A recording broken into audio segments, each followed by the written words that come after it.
আচ্ছা, মানুষ কিসের জন্য শ্রেষ্ঠ আজকে একটু বিচার করে আমরা দেখব। মানুষ কি জন্য এত শ্রেষ্ঠ? পশু পাখি কীট পতঙ্গ সবাইকে বাদ দিয়ে মানুষকে শ্রেষ্ঠ বললেন কেন? সৃষ্টিকর্তা ব্রহ্মার কাছে একজন মানুষ দাঁড়িয়েছেন আর একজন পশু দাঁড়িয়েছেন। দুজনেই ব্রহ্মার কাছে দাঁড়িয়েছেন, একজন মানুষ আর একটা পশু। তো পশু আজকে জিজ্ঞাসা করছেন ব্রহ্মাকে যে আপনি 56 কোটি প্রকার জীব সৃষ্টি করেছেন, তাই আপনাকে সৃষ্টিকর্তা ব্রহ্মা বলা হয়। আচ্ছা, আপনার বিচারে বলুন তো, এই 56 কোটি জীবের মধ্যে শ্রেষ্ঠ জীবকে? ব্রহ্মার সঙ্গে সঙ্গে ব্রহ্মাজি উত্তর দিচ্ছেন 56 কোটি জীবের মধ্যে শ্রেষ্ঠ জীব হচ্ছে মানুষ। সেই পশু বলে উঠল কেন? মানুষ কেন হবে? মানুষ কিসের জন্য শ্রেষ্ঠ? ব্রহ্মা বললেন, বারে মানুষ কত সুন্দর ভাষায় কথা বলে, বাংলা ভাষা, হিন্দি, ইংরাজি, তেলুগু, তামিল, কানাডা, মালায়ালাম, কত সুন্দর সুন্দর ভাষাতে মানুষ কথা বলতে পারে। তোমরা কি কথা বলতে পারো? পশু পাখি কীট পতঙ্গ কি করে? ট্যাঁ টা কু কা চ্যাঁ চা। তোমরা কি মানুষের মতো মিষ্টি ভাষায় কথা বলতে পারো? মানুষের কণ্ঠস্বর কত মিষ্টি। তখন সেই পশু বলছেন যে মানুষের কণ্ঠস্বর যতই মিষ্টি হোক না কেন, আমাদের কোকিল পাখির থেকে বেশি সুন্দর নয়। একটা মানুষ,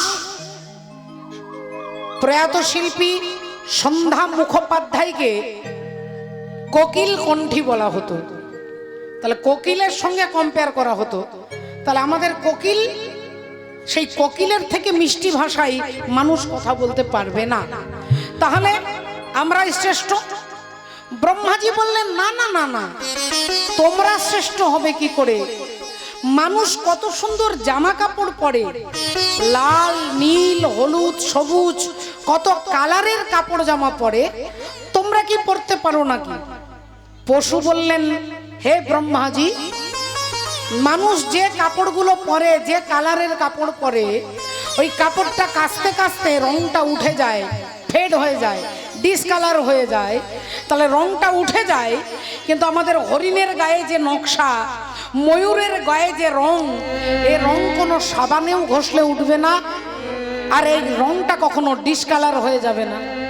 তাহলে আপনাদের মানুষের থেকে আমাদের পশু পাখি বলে তাদের কালারের গ্যারেন্টি আছে বল। তাহলে কি আপনি এখনো বলবেন মানুষ শ্রেষ্ঠ? ব্রহ্মাজি বললেন, মানুষ খুব সুন্দর ঘর বাড়ি তৈরি করতে পারে, 1 তলা 2 তলা 5 তলা 10 তলা সুন্দর ডেকোরেশনের বাড়ি। তোমরা কি বাড়ি তৈরি করতে পারো নাকি? পশু বললেন, প্রভু, মানুষ যতই ভালো বাড়ি তৈরি করুক না কেন, একটা ইঞ্জিনিয়ারকে পর্যন্ত চিন্তা করতে হয় ওই বাবুই পাখির বাসাটা দেখে। খড়ের টুকরো, ঘাসের টুকরো দিয়ে, ঠোঁট দিয়ে সেলাই করে বাবুই পাখি যে বাসাটা তৈরি করে, বড় বড় ইঞ্জিনিয়ার পর্যন্ত মাথা ঘামাতে বাধ্য হয় যে এই ছোট্ট একটা বাবুই পাখি কি করে এত সুন্দর বাসাটাকে তৈরি করে। ব্রহ্মাজি এবার একটু মাথা চুলকাচ্ছে, এবার কি বলবো? বললেন, মানুষ, হরি বল, খুব বুদ্ধিমান জীব হয়, মানুষ খুব বুদ্ধিমান হয়। পশু বললেন, মানুষ যতই বুদ্ধিমান হোক, শৃগাল আর কাকের থেকে বেশি বুদ্ধিমান নয়। কাকের যে বুদ্ধি, শৃগালের যে বুদ্ধি, মানুষের থেকে অনেক বেশি। ব্রহ্মাজি এবার আবার চিন্তায় পড়ে গেলেন, এবার কি বলবো? বললেন, মানুষ খুব বোকা হয়, মানুষ বোকার জন্য শ্রেষ্ঠ। বলে, মানুষের থেকেও বোকা আমাদের একজন পশু আছে, তিনি হচ্ছেন গাধা। হরি বল, যদি কেউ বোকামুর কাজ করে আমরা বলি না, কিরে তুই কি গাধা নাকি? তাহলে আমাদের গাধা বোকার দিক থেকেও শ্রেষ্ঠ। এইবার ব্রহ্মাজি আর কোনো পয়েন্ট খুঁজে পাচ্ছেন না, কি বলবেন, কি বলবেন চিন্তা করছেন। রাধে রাধে। ওমা, কি বলবেন তিনি চিন্তা করছে।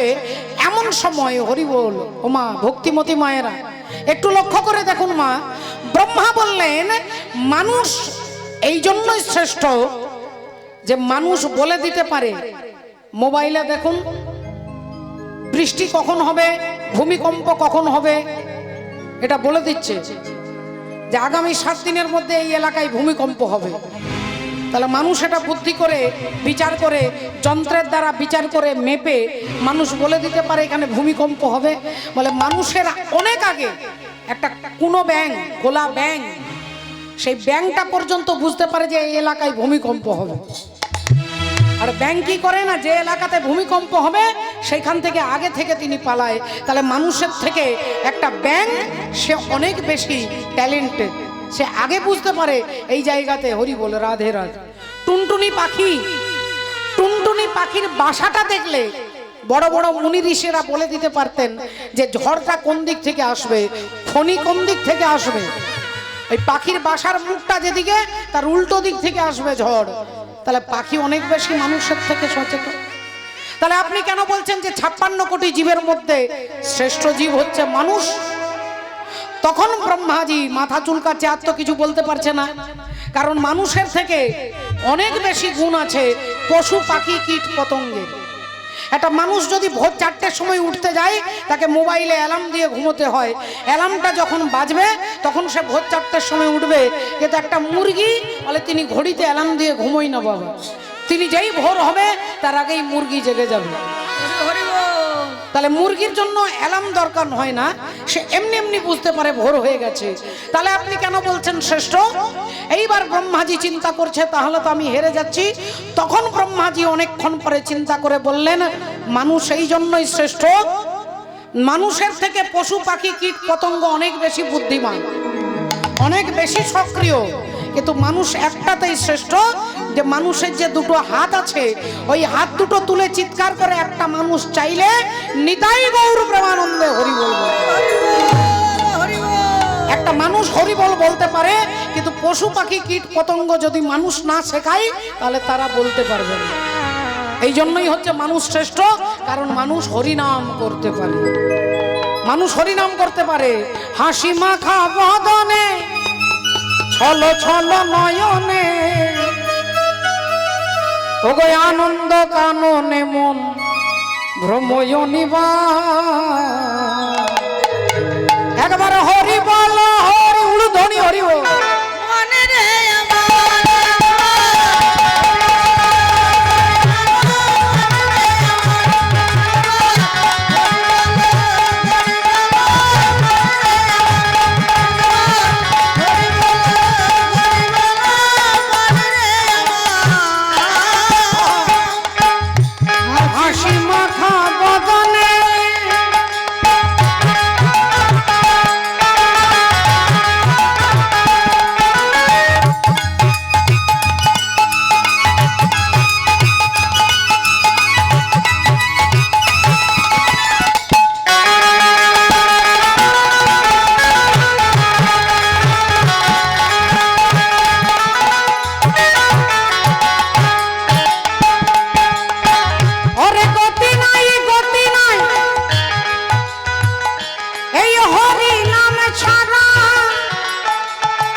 তুমি হয়ে আত্মহারা,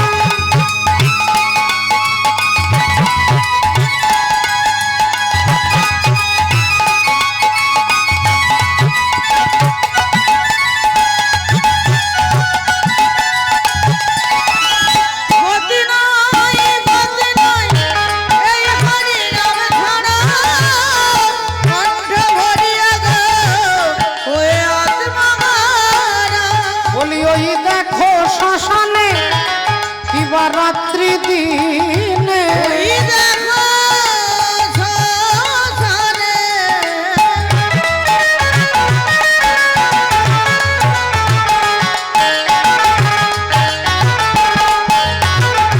ওই দেখো শ্মশানে রাত্রি দিনে পুড়িতেছে মানুষের কত অহংকার।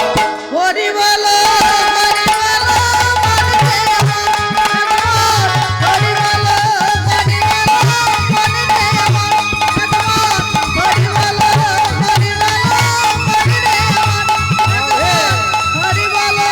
হরি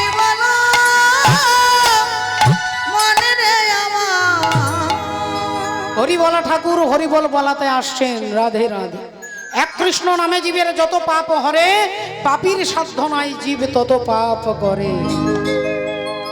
একটা মানুষ সারা জীবন বেঁচে থেকে যদি সারা জীবন পাপ করে, বলে পাপের এত ক্ষমতা নেই, একবার হরিনাম বললে যত পুণ্য হবে বাবা, সেই পুণ্যকে ছাড়িয়ে চলে যাবে এমন পাপীর ক্ষমতা নেই।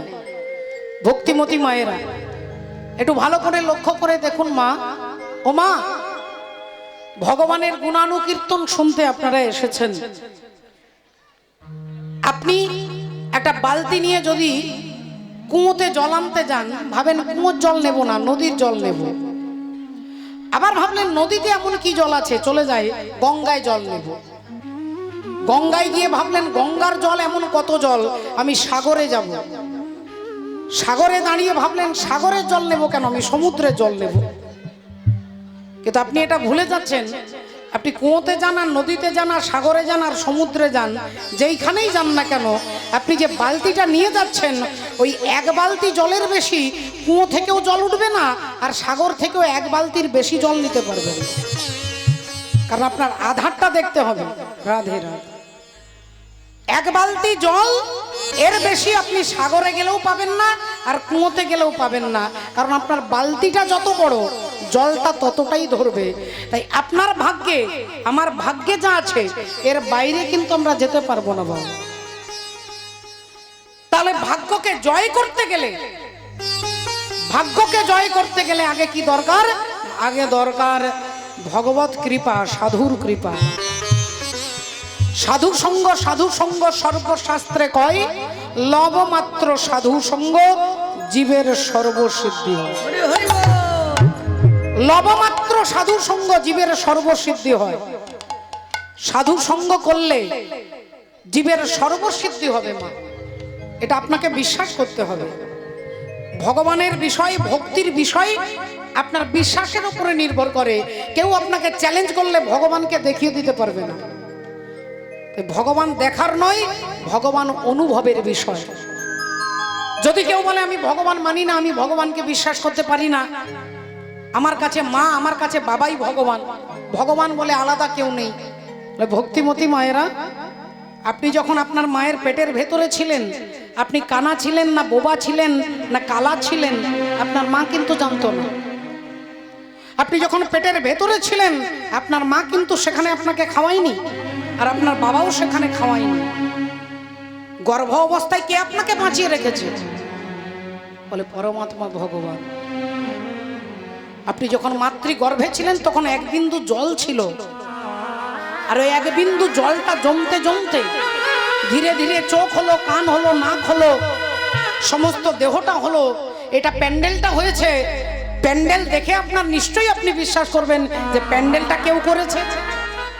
তা প্যান্ডেলটা দেখলে যেমন আপনার মনে হবে এই প্যান্ডেল কেউ না কেউ, কোনো না কোনো মিস্ত্রি করেছে, ঠিক সেই রকম এই দেহটাকে দেখলে আপনাকে অনুভব করতে হবে যে এই দেহটাকে নিশ্চয়ই কেউ না কেউ তৈরি করেছে, কেউ না কেউ তৈরি করেছে। এটা ভক্তির বিষয়, এখানে কোনো যুক্তি, কোনো তর্ক কাজে লাগবে না। আপনার মা আপনাকে যুক্তি দিয়ে বোঝাতে পারবে না যে আপনার মা আপনাকে কত ভালোবাসে। একটা ছেলে যদি তার মাকে বলে, মা তুমি আমাকে কত ভালোবাসো, 1 কিলো না 2 কিলো না 5 কিলো 10 কিলো, মা বলতে পারবে না। মা বলতে পারবে না যে বাবা তোকে আমি এতটা ভালোবাসি। মা শুধু বলবে আমি কত ভালোবাসি, যেদিন তুই মা হবি, যেদিন তুই বাবা হবি, সেই দিন বুঝতে পারবি একটা মায়ের স্নেহটা কতটা বড়। এটা অনুভব। ভগবানকে যিনি পেয়েছেন তিনি একমাত্র অনুভবে বুঝতে পারবেন। আজ থেকে 5 বছর আগে একজন বৃদ্ধ শাশুড়ি মা প্রতি বছর অযোধ্যায় যেত, বৃন্দাবনে যেত, সারাক্ষণ ভগবানের নাম করে, অথচ তারই ছেলের বউ, তার বৌমা ভগবান টগবান অত বিশ্বাস করে না। শাশুড়ি মায়ের কাছ থেকে শুনলেও তার অত বিশ্বাস হয় না। একদিন শাশুড়ি মা জোর করে অনুরোধ করে বৌমাকে নিয়ে গেছে। একটা 2 বছরের নাতি, বৌমা তার ছেলে গেছে বৃন্দাবনে, আর যমুনায় স্নান করতে নেমেছে, আর ওই ছোট্ট ছেলেটা হামাগুড়ি দিয়ে কখন যমুনার জলে পড়ে গেছে। আর জলে যা পড়ে গেছে, এইবার বৌমা শাশুড়িকে গালিগালাজ করছে, তোমার জন্য আমরা বৃন্দাবনে এলাম, তোমার জন্য আমার ছেলেটা মরে গেল, আজ যদি আমার ছেলেটা মরে যায় আমি তোমাকে এইখানে রেখে দিয়ে যাব। তোমাকেও আমি ঘরে ঢুকতে দেবো না। শাশুড়ি মাকে যাচ্ছে তাই করছে। আর শাশুড়ি মা তখন কাঁদতে কাঁদতে হনুমানকে বলছেন, হনুমান তোমাকে আমি রামের দিব্যি দিয়ে বলছি, রামের দিব্যি যদি তুমি আমার নাতিকে না বাঁচাও, আমার বৌমা আর কোনোদিন এই বৃন্দাবনের কথা শুনলে এই বৃন্দাবনকে সারা জীবন গালিগালাজ করবে, আর সেই বৃন্দাবনের নিন্দা আমাকে শুনতে হবে। তাই আমি তোমাকে রামের দিব্যি করে বলছি, আমার নাতিকে তোমাকে বাঁচাতেই হবে। এই কথা কেঁদে কেঁদে বলছে। আর কোথা থেকে একটা বড় হনুমান এই ডাল থেকে সেই ডাল লাফাতে লাফাতে এসে যমুনার জলে ঝপ করে ঝাঁপ দিয়ে আর বাচ্চা ছেলেটার হাতে ধরে তাকে ওপরে নিয়ে নামিয়ে দিয়ে আবার বানর কোন দিক থেকে কোথায় চলে গেল। আজ থেকে 5 বছর আগেকার ঘটনা মা, আমি আপনাদের কাছে বানিয়ে বলছি না। রাধে রাধে। যিনি বলছেন তিনি হচ্ছেন অন্তররাষ্ট্রীয় সাধু, আমার গুরুদেব তুল্য রাজেন্দ্র দাসজি মহারাজ। ইউটিউব সার্চ করে দেখুন, তিনি এই ঘটনাটা বলছেন যে 5 বছর আগে। তাহলে মা এটা তো আমি আপনাদেরকে দেখাতে পারবো না, এ তো বিশ্বাসের বিষয়। তাই ভগবান সম্পর্কে তর্ক নয়, ভগবান হচ্ছে অনুভবের বিষয়। আপনার হৃদয় যদি কোমল হয়, পবিত্র হয়, সহজ হয়, সরল হয়, বলে ভগবানের ছাপ আপনার অন্তরে বসবে। হরি হরি বল। জাতিতে ছিল সবর জাতি, সবরই নাম। সবর জাতি একবারে নিচু জাতি, একবারে শিডিউল কাস্ট, কিন্তু তার বাড়িতে ভগবান রামচন্দ্র আসছেন। তাকে রামচন্দ্রের বাড়ি যেতে হয়নি, রামচন্দ্র সবরীর বাড়ি আসছেন। কিসের জন্য? বলে অন্তরে যদি ভক্তি থাকে আপনাকে ভগবানের কাছে যেতে হবে না, ভগবান আপনার কাছে আসবে। ভগবান আপনার কাছে আসবে। রাধে রাধে। সবরীর গুরুদেব মাতঙ্গ ঋষি সবরীর মাথায় হাত দিয়ে বলছেন, ওরে আমার যদি জন্ম জন্মান্তরে কল্প কল্পান্তরে এতটুকুও যদি সাধন ভজন থাকে, আমি সেই সাধন ভজন তোকে দিলাম আর তোকে আশীর্বাদ করছি, তোকে রামের কাছে যেতে হবে না, রাম তোর কাছে আসবে। হরি হরি বল। গুরুদেব আশীর্বাদ করে দিলেন। আর যেই গুরুদেব আশীর্বাদ করে দিলেন, সবরীর বিশ্বাস হয়ে গেল যে গুরুদেব যখন বলেছে তখন নিশ্চয়ই রাম আসবে। প্রতিদিন চন্দন ঘষে, প্রতিদিন ফুল তোলে, প্রতিদিন ফল তুলে আনে। আজকে মনে হয় রাম আসবে। আজকের দিনটা শেষ হয়ে গেল, চন্দন শুকিয়ে গেল, ফুল পচে গেল, ফলগুলো নষ্ট হয়ে গেল। আবার পরের দিন সকালবেলায় আবার চন্দন ঘষে, আবার ফুল তুলে আনে, আবার ফল রাখে, রাম আসবে। আবার তারপরের দিন চলে গেল।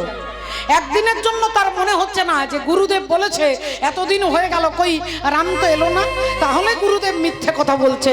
এটা একদিনের জন্য তার চিন্তা নেই। যখন গুরু বলেছে, সত্য জ্ঞানে গুরু বাক্যে যাহারও বিশ্বাস, অবশ্য তাহার হয় ব্রজভূমি বাস।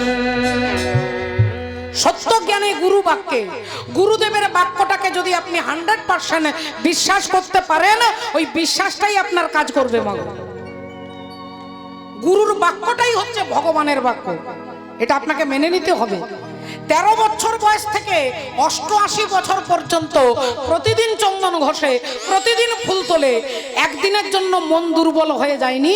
আর 88 বছর বয়সে সবরীর বাড়িতে ভগবান রামচন্দ্র এলেন।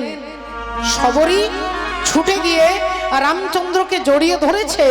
ভগবান রাম বললেন, মাগো আমার বড্ড খিদে পেয়েছে, আমায় কিছু খেতে দাও মা। সবরীর কাছে তো কিছু নেই, পাকা পাকা কুল, কুল পাকা বের হিন্দিতে বলে, সেই কুল এনে দিচ্ছে, তাও আবার এঠো। আগে সবরই খেয়েছে, যে ফলটা মিষ্টি সেটা রামের জন্য রেখেছে, সেই এঁঠো ফলটা এনে আর রামচন্দ্রকে কেঁদে কেঁদে দিচ্ছেন। আর ভগবান রাম সেই সবরীর এঁঠো ফলটাকে খাচ্ছে। আর একটা ফল লক্ষণ ঠাকুরকে দিয়েছে। লক্ষণ ঠাকুর মনে মনে চিন্তা করলেন, ওই সবর জাতির এঁঠো তুমি খেতে পারো দাদা, তোমার মাথা গন্ডগোল হতে পারে, কিন্তু আমি তো ওর এঁঠো খাবো না। এখন লক্ষণ কি করলেন, একটু আড়াল করে আর ফলটাকে ছুঁড়ে দিয়েছে। ভক্ত মা সবরীর এঁঠো ফলটাকে লক্ষণ ছুঁড়ে দিয়েছে। অন্তর্যামী ভগবান রামচন্দ্র জানতে পারলেন, মনে মনে বললেন, ভাই আমার ভক্তের এঁঠো ফল তুমি অবজ্ঞা করে ছুঁড়ে ফেলে দিয়েছো। এই ফল কিন্তু বিফলে যাবে না, এই ফল বিফলে যাবে না। এই ফলটা গিয়ে পড়লো গন্ধর্বাধব পর্বতে।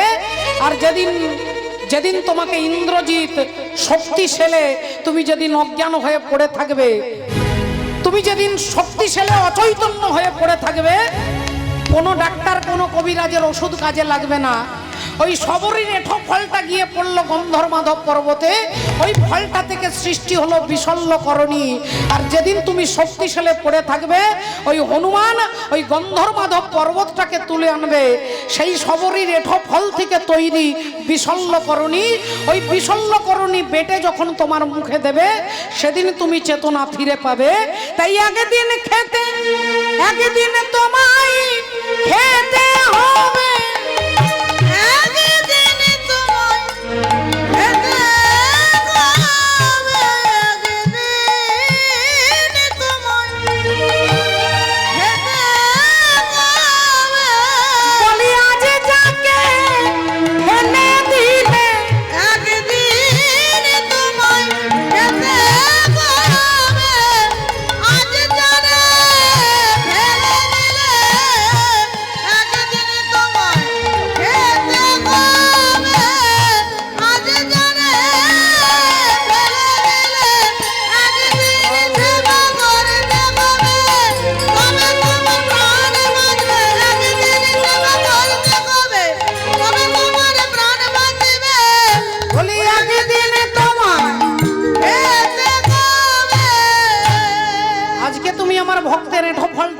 একদিন ওই এঠো ফলটাই তোমার মুখে দেওয়া হবে বিশল্যকরণী, সেই দিন তুমি প্রাণ ফিরে পাবে।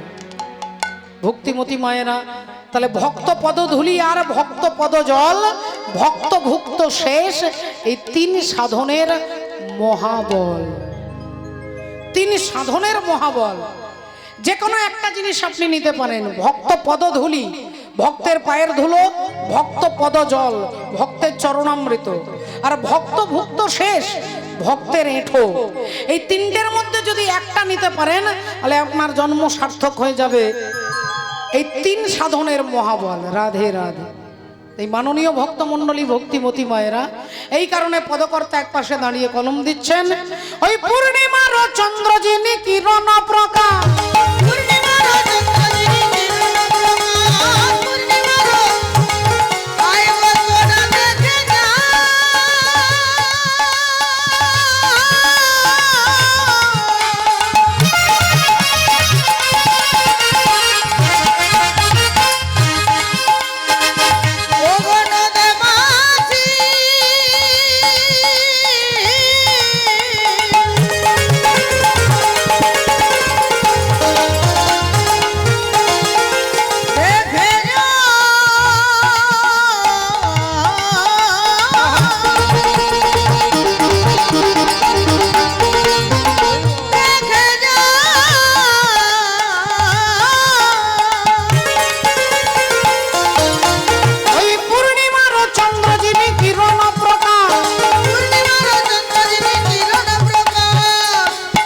দূরে গেল অন্ধকার পাইয়া নৈরাশ, দূরে গেল অন্ধকার পাইয়া নৈরাশ, দূরে গেল অন্ধকার পাইয়া নৈরাশ। বলি আধার দূরে যাবে হে, আধার দূরে যাবে হে, আধার দূরে যাবে হে, আধার দূরে যাবে হে। ওই গোরা চাঁদের উদয় হলে, আধার দূরে যাবে হে, গোরা চাঁদের উদয় হলে, আধার দূরে যাবে হে, গোরা চাঁদের উদয় হলে। নিরানন্দ যাবে দূরে, নিরানন্দ যাবে দূরে,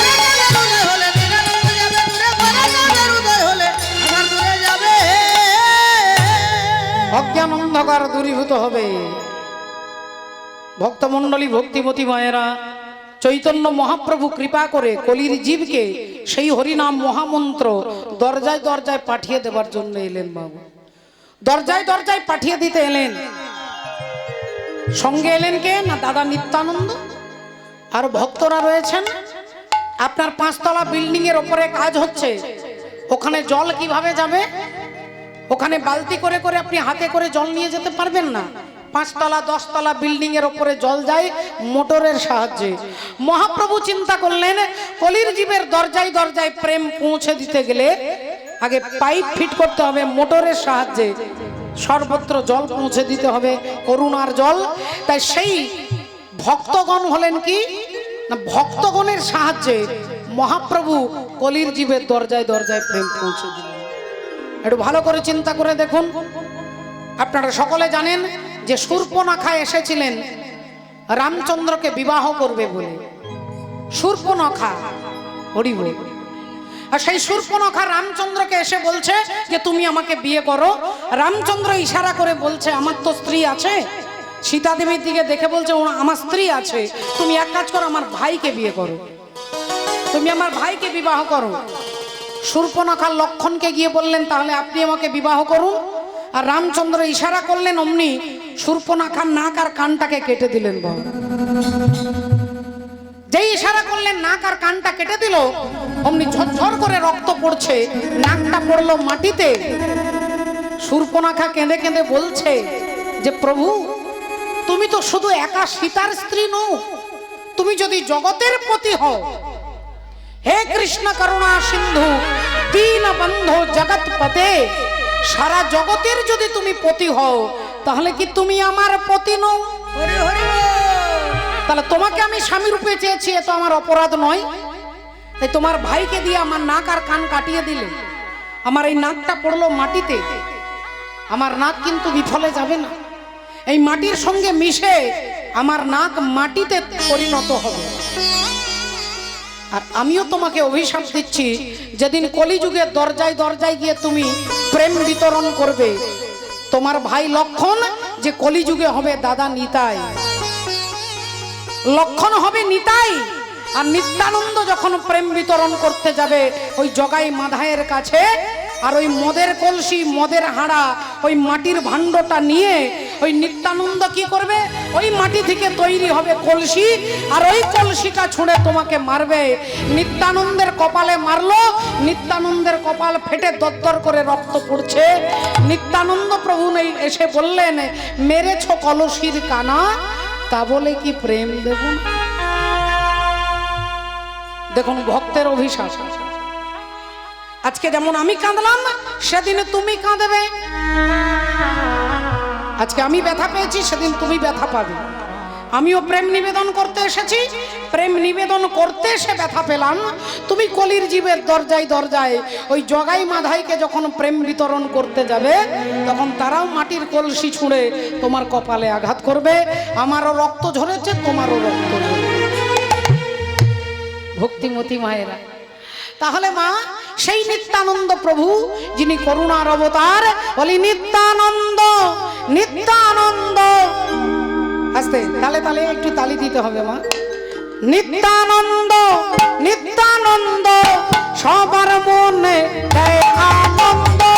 নিত্যানন্দ নিত্যানন্দ সবার মনে দেয় আনন্দ। নিত্যানন্দ নিত্যানন্দ সবার মনে দেয় আনন্দ। নিত্যানন্দ নিত্যানন্দ সবার মনে দেয় আনন্দ। গৌর ভজ গৌর গুণগান, রাম ভজ রাম ভজ নিত্যানন্দ।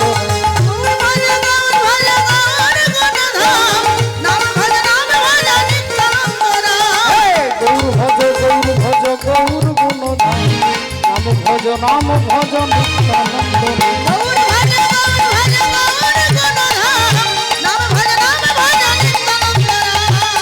নিত্যানন্দ নিত্যানন্দ সবার মনে দেয় আনন্দ। নিত্যানন্দ নিত্যানন্দ সবার মনে দেয় আনন্দ। নিত্যানন্দ নিত্যানন্দ সবার মনে দেয় আনন্দ। নিত্যানন্দ নিতাই গৌর হরি হরি বল। সবার মনে দেয় আনন্দ। গৌর ভজ গৌর ভজ গৌর নাম ভজ নাম ভজ নিত্যানন্দ।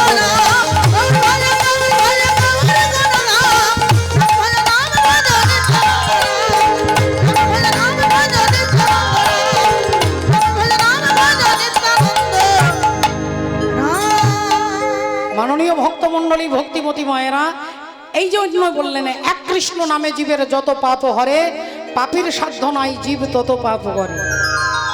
আমরা সকাল থেকে রাত্রি পর্যন্ত কি করলে ভালো থাকবো, কি করলে আমি ভালো থাকবো, আমার ফ্যামিলি ভালো থাকবে, আমরা সে কথাই চিন্তা করি না।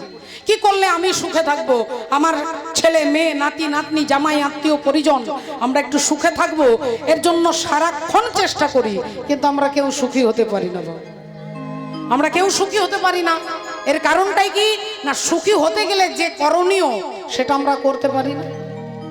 সুখী হতে গেলে যা করতে হবে আমরা তা করতে পারি না, তার জন্যই এত দুঃখ। কুরুক্ষেত্রের যুদ্ধ হয়ে গেল, এত বিশাল বড় একটা কুরুক্ষেত্রের যুদ্ধ, যেখানে লক্ষ লক্ষ মানুষ মারা গেল। সেই যুদ্ধটা হলো কিসের জন্য? কিসের জন্য কুরুক্ষেত্রের যুদ্ধ হলো? বলে একটা শুধুমাত্র হাসির জন্য। একটা হাসির জন্য কুরুক্ষেত্রের যুদ্ধ হয়ে গেল মা। সেই হাসিটা কে হেসেছিলেন? পঞ্চপাণ্ডবের স্ত্রী, যার নাম হলো দ্রৌপদী। আর ওই দ্রৌপদীর জন্য এত বড় কুরুক্ষেত্রের যুদ্ধ হয়ে গেল, শুধু দ্রৌপদী একটু হেসেছিল। আপনারা বলবেন একটা হাসির জন্য কুরুক্ষেত্রের যুদ্ধ? বললেন হ্যাঁ। কখন হাসলো, কোন দিন হাসলো? বলে পঞ্চপাণ্ডব নাকি বিরাট বড় একটা বাড়ি করেছে, যে বাড়িটার নাম হচ্ছে ইন্দ্রপ্রস্থ। বাড়িটার নাম হচ্ছে ইন্দ্রপ্রস্থ। স্বর্গের রাজা ইন্দ্রের থেকেও সুন্দর ডেকোরেশনের ঘর। আর এই ঘর দেখতে বড় বড় রাজা মহারাজা সব পঞ্চপাণ্ডবের ঘর দেখবার জন্য ছুটছে। আর সবাই ঘর দেখে খুব খুশি হয়েছে, খুব ভালো লাগছে, সুন্দর ঘর, সবাই প্রশংসা করছে। আর এই প্রশংসা হতে হতে হতে দুর্যোধনের কানে এসে পৌঁছেছে। দুর্যোধন শুনতে পেলেন যে পঞ্চপাণ্ডব নাকি বিরাট বড় বাড়ি করেছে, বাড়ির নাম ইন্দ্রপ্রস্থ দিয়েছে। তা যাই একটু বাড়িটা দেখে আসি। এখন দুর্যোধন পঞ্চপাণ্ডবের বাড়ি দেখতে এলেন। বাড়িটা দেখেই অবাক হয়ে গেছে। আজকে আপনারা বাড়িতে বাড়িতে ঘরে ঘরে বাথরুমে বড় বড় দামি দামি মার্বেল পাথর বসান ঘরে। এই পাথর কলিযুগের আবিষ্কৃত নয়, দাপর যুগেও ছিল মাগো। পঞ্চপাণ্ডবের ঘর দেখে দুর্যোধন অবাক হয়ে গেছে। ঘর ঘুরে ঘুরে দেখতে দেখতে দেখতে দেখছে একটা জায়গায় দেখছে মনে হচ্ছে যেন জল, আর জল মনে হচ্ছে ঘরের ভেতরে জল। দুর্যোধন যেই ধুতি পাঞ্জাবিটা তুলেছে দেখছে জল নয়, একবারে শুকনো। আবার একটা ঘর দেখছে যে ঘরের ভেতরে একবারে সুন্দর পরিষ্কার শুকনো, আর যেই দুর্যোধন পেরোতে যাবে অমনি জলের মধ্যে ঝকাস করে পড়ে গেছে। তাহলে পাথরটাকে দেখে মনে হচ্ছে জল। কিরকম ডিজাইনের পাথর এখনো পর্যন্ত আমরা দেখিনি। পাথরটাকে দেখে মনে হচ্ছে জল, আবার যেখানটাতে জল আছে সেখানটা মনে হচ্ছে শুকনো। দুর্যোধন যেই শুকনো মনে করে পেরোতে যাবে ভিজে গেছে, ঝপাস করে জলের মধ্যে পড়ে গেছে। আর যেই পড়ে গেছে দুর্যোধন ভিজে গেছে। আর দুতলা ছাদের ওপরে দ্রৌপদী চুল আঁচড়াচ্ছিলেন। চুল আঁচড়াতে আঁচড়াতে দেখছে দুর্যোধন জলে পড়ে গেছে, ভিজে গেছে। অমনি দ্রৌপদী না জেনে না বুঝে খিলখিল করে হাসতে হাসতে বলছে, अंधा का बेटा अंधा ही होता है। অন্ধের বেটা অন্ধই হয়। এত বড় কথাটা দ্রৌপদীর মুখ দিয়ে বেরিয়ে গেল। अंधा का बेटा अंधा ही होता है। আর যখনই এ কথা বলেছেন দুর্যোধনের কথাটা এখানে লেগেছে। এখানে যদি আপনারা ভালো কথা শোনেন তাহলে কথাটা আপনাদের এখানে গাঁথা থাকবে। আর আমি যদি এখানে কোনো একটা বাজে কথা বলি তাহলে কথাটা আপনাদের এখানে থাকবে না, এখানে থাকবে।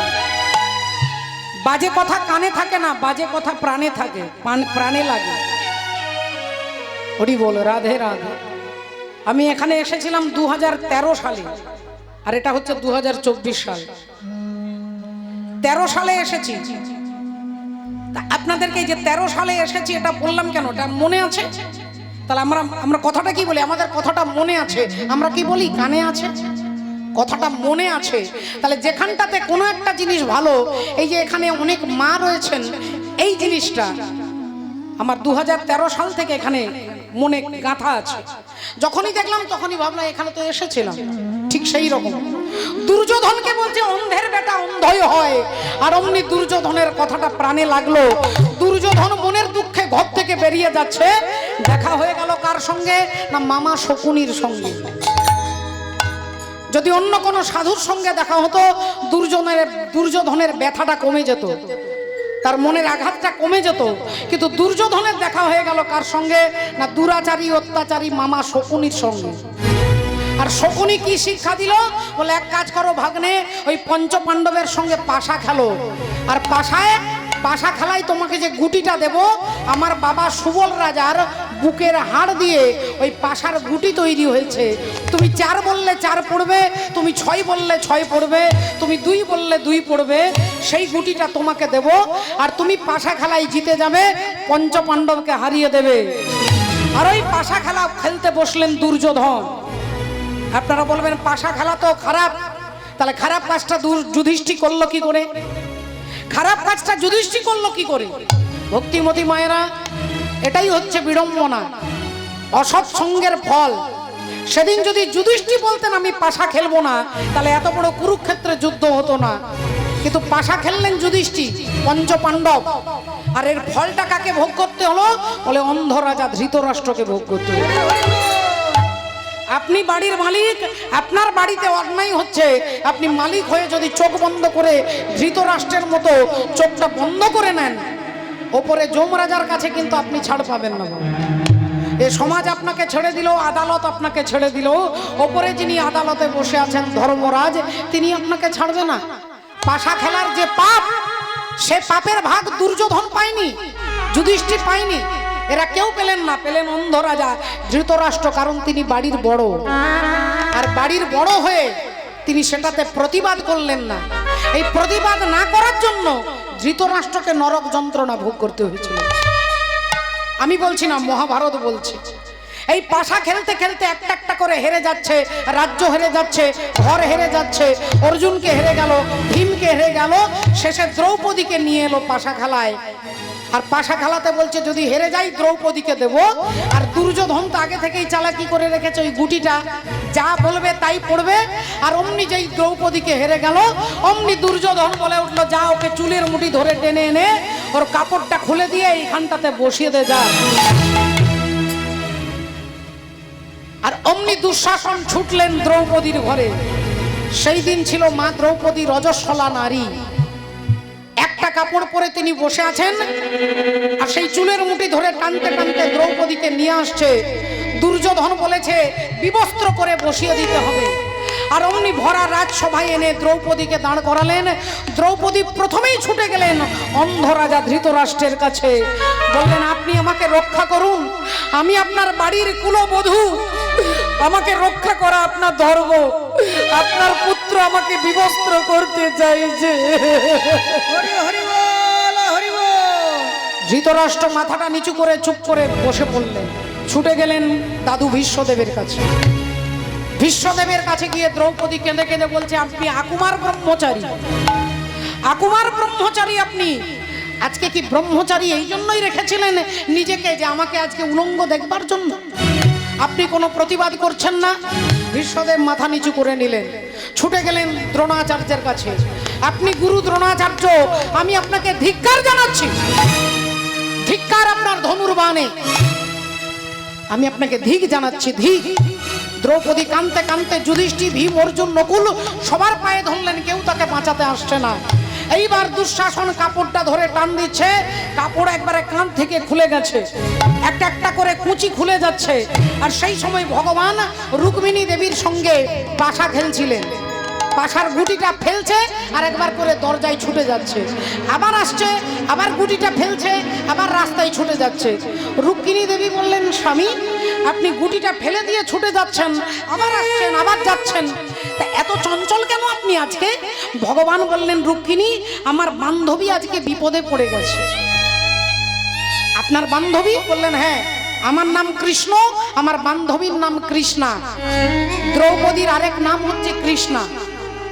বলে দুঃশাসন তার কাপড় ধরে টান দিচ্ছে, কাপড়টা একটা একটা করে কুচি খুলে যাচ্ছে, আমি সমস্যায় পড়ে গেছি।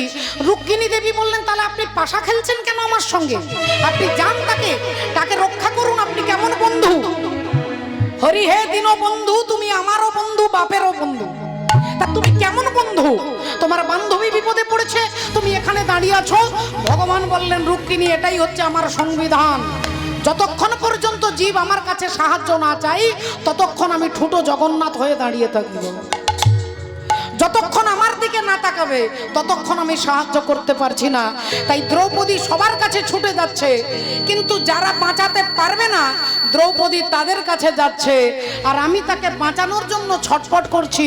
দ্রৌপদী একবারও আমাকে ডাকছে না। হরি হরি বল, হরি বল। এইবার যখন কেউ বাঁচাতে পারলো না তখন বিদুর বলছে, মা এরা কেউ তোমাকে বাঁচাবে না, তুমি একবার পরমেশ্বর হরিকে ডাকো, একবার তাকে ডাকো। আর অমনি দ্রৌপদী চিৎকার করে দুহাত তুলে কাঁদতে কাঁদতে বলছে, কাহা ছুপ গে মেরে प्यारे कन्हैया, यहाँ लाज मेरी लूटी जा रही है। कहाँ छुप गए मेरे प्यारे कन्हैया, यहाँ लाज मेरी लूटी जा रही है।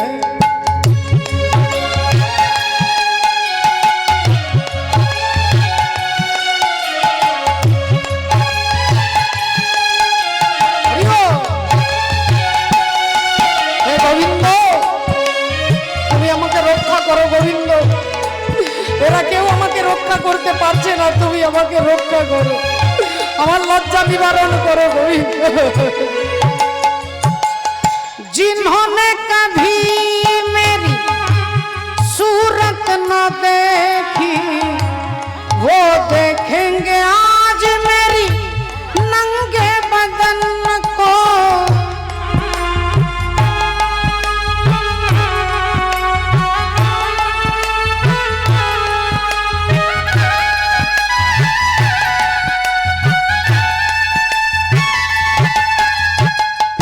जिन्होंने कभी मेरी सूरत न देखी वो देखेंगे आज मेरी नंगे बदन को।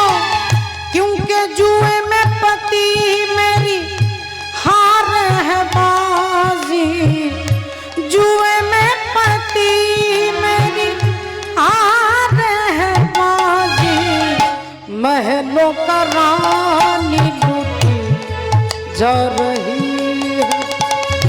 कृष्ण তুমি আমাকে রক্ষা করো কৃষ্ণ, দ্বারকা থেকে এসে আমার লজ্জা নিবারণ করো, দ্বারকা থেকে এসে আমার লজ্জা নিবারণ করো, দ্বারকা থেকে এসে তুমি আমার লজ্জা নিবারণ করো।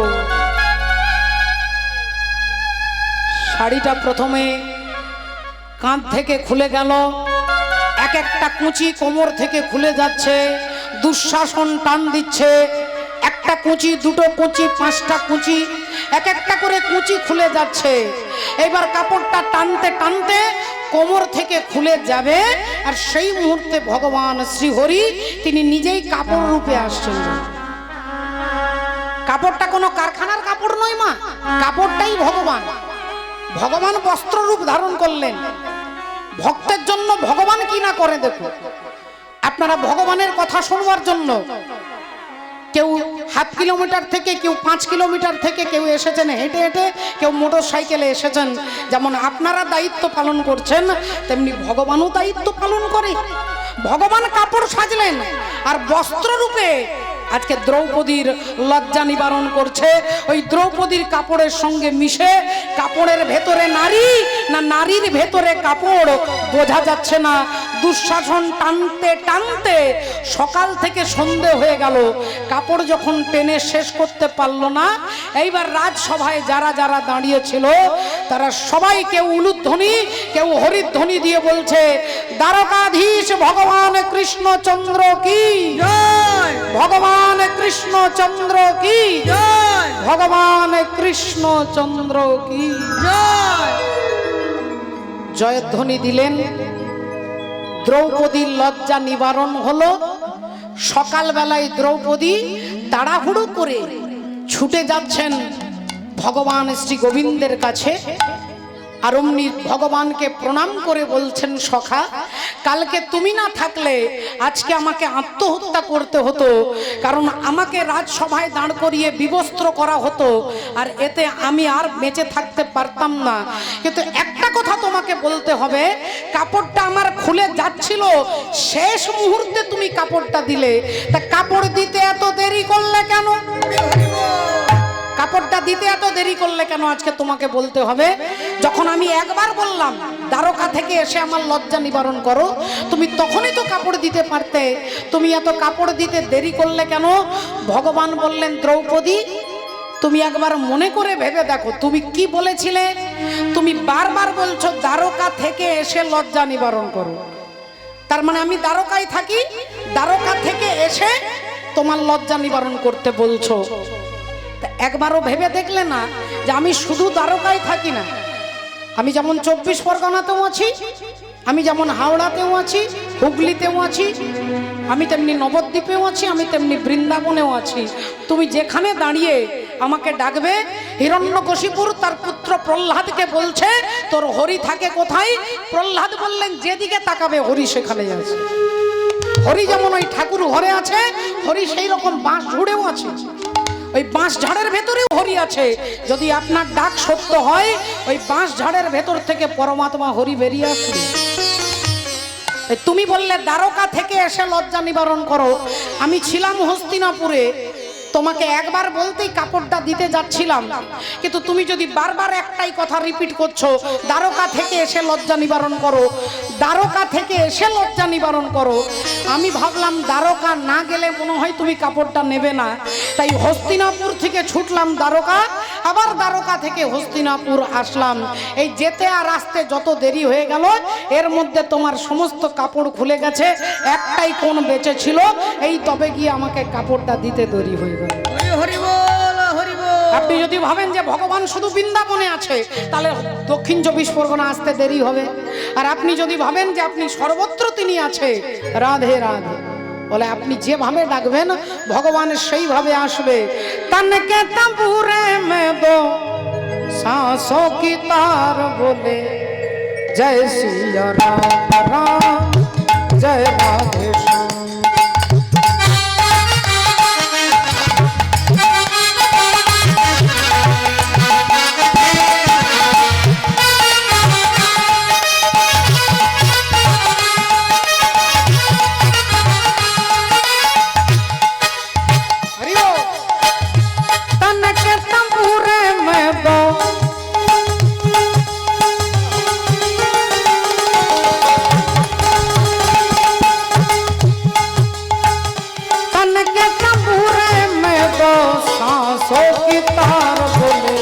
जय सिया राम राम जय राम जय सिया राम जय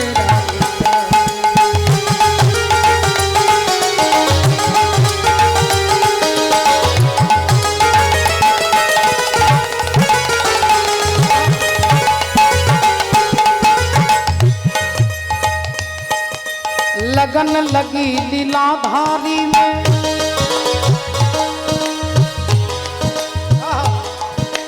लगन लगी लीलाधारी में, जगिर जगमग ज्योति, जगिर जगमग ज्योति।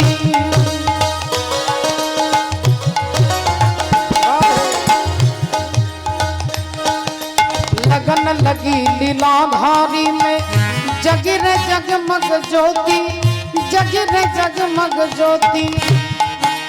राम नाम का हीरा पाया, श्याम नाम का मोती, जगिर जगमग ज्योति। मन की मुरलियों में